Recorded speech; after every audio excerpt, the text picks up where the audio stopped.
Si vos campagnes Meta Ads ne performent pas, il y a de grandes chances que ce soit à cause des erreurs que je vois absolument tout le temps en audit. Dans cette vidéo, je vais vous montrer comment les repérer et surtout comment les corriger. On va parler d'objectifs, de budget, d'audience, de créa, du tunnel. Bref, tout ce qui peut influencer vos résultats sans même que vous vous en rendiez compte. Moi, c'est Ludivine Soirée, fondatrice de Manyliz, le partenaire de croissance qui aide les directions marketing à établir leur stratégie Meta Ads en 90 jours afin qu'elles apportent un flux stable de rendez-vous qualifiés grâce à une stratégie personnalisée et suivie. Vous pouvez aussi retrouver cette vidéo en version podcast si vous préférez m'écouter dans la voiture en faisant autre chose. Vous pouvez rejoindre ma newsletter paid suivie par plus de 500 marketeurs où je partage nos meilleures pratiques en acquisition sur Meta. Tous les liens seront en description. Avec mon équipe, on a audité une trentaine de comptes lead gen ces 12 derniers mois. Dans le SaaS, le B2B, l'énergie, l'esthétique, la formation, l'immobilier et donc quasiment tous les comptes, on retrouve les mêmes erreurs en boucle. Alors aujourd'hui, je vais vous montrer les erreurs de stratégie et d'objectifs, les erreurs de paramétrage et de tracking, les erreurs d'audience et de budget, les erreurs sur les créas, le tunnel et l'offre. L'idée, c'est que vous puissiez ouvrir votre Ads Manager après la vidéo et vous dire « Ok, ça je le garde, ça je le corrige ». Et aussi, si vous le souhaitez, vous pourrez transmettre toutes ces informations à l'agence ou au freelance avec lequel vous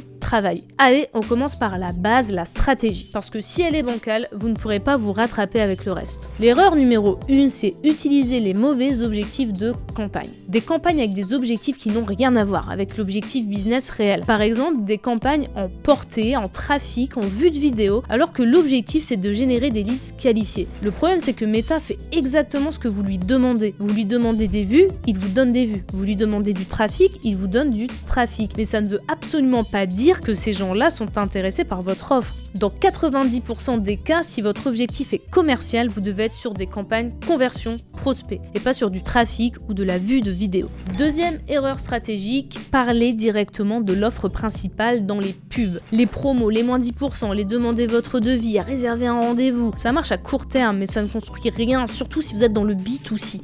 Un bon compte lead gen doit avoir un funnel evergreen, c'est-à-dire qui tourne tout le temps, des campagnes permanentes. Des campagnes qui tournent longtemps, qui accumulent de l'historique et qui deviennent plus performantes avec le temps. 3 campagnes promo de 10 jours où on lance, on coupe, ce n'est pas la même chose qu'une campagne qui tourne 1 an voire plus. Donc il faut créer une stratégie long terme pour engager votre cible et entamer la conversation avec elle. Ok, mais même avec une bonne stratégie, si le paramétrage est bancal, vos chiffres ne veulent rien dire. L'erreur numéro 3, c'est qu'il n'y a pas d'API de conversion ou seulement un pixel. Beaucoup d'annonceurs tournent uniquement avec le pixel Meta, surtout en génération de leads, et ils ont une API mal configurée. Le pixel seul ne suffit plus du tout en 2026, surtout avec la mise à jour Andromeda. Pourquoi ? Parce qu'on perd énormément de data utilisateurs à cause des cookies, des navigateurs, des règles de confidentialité. Résultat, Meta ne comprend plus quoi optimiser. Pour nos clients, quand c'est un sujet, on installe systématiquement le pixel Meta et la conversion API en server-side. On utilise l'outil step.io et Google Tag Manager. Résultat, aucune perte de données, Meta reçoit les vraies conversions et vos coûts d'acquisition baissent. Mais même avec un tracking parfait, si votre structure va à l'encontre d'Andromeda, Meta ne peut rien faire. Erreur 4, trop d'audience, trop d'adsets et trop petit volume. Je vois ça tout le temps en lead gen. 3 adsets dans la même campagne, 2 vidéos par adset, des audiences minuscules, du ciblage hyper serré et un budget fragmenté. Sous Andromeda, c'est impossible de performer. Meta a besoin de volume pendant la phase d'apprentissage. Plus vous compliquez la structure, moins il apprend et plus vos coûts explosent. La solution aujourd'hui, c'est Advantage+.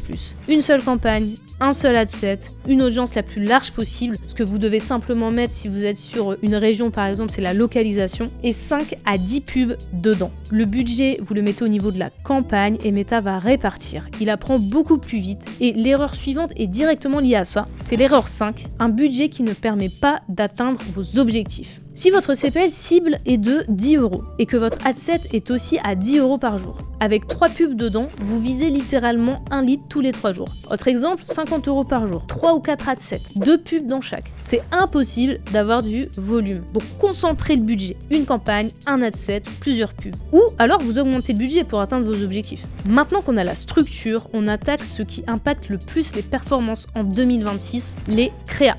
Dépendre d'un seul format créatif Je vois encore des comptes qui tournent uniquement avec de la vidéo ou uniquement avec des images. Exemple, un expert retraite qui cartonne avec une seule vidéo face cam. Mais le jour où cette créa fatigue, tout son compte s'effondre. Et derrière ça, je vois souvent l'erreur bonus, dupliquer la même pub 10 fois, faute de temps pour créer de nouvelles pubs. Sauf que dupliquer, ce n'est pas tester, ça crée zéro apprentissage. Et sous Andromeda, Meta détecte la similarité et ne dépense même plus dessus. Vous devez tester de vrais nouveaux concepts, des avant-après, des UGC, des témoignages, des nous vs les autres, du micro-trottoir, des preuves sociales. L'erreur suivante est encore pire. Erreur 7, mélanger testing et scaling dans la même campagne. En dessous de 5 000 € par mois, vous pouvez vous en sortir avec une seule campagne. Mais dès que vous dépassez ce budget, vous devez séparer la campagne de testing et la campagne de scaling. Si vous mélangez les deux, vous cassez l'apprentissage, vous brouillez les signaux.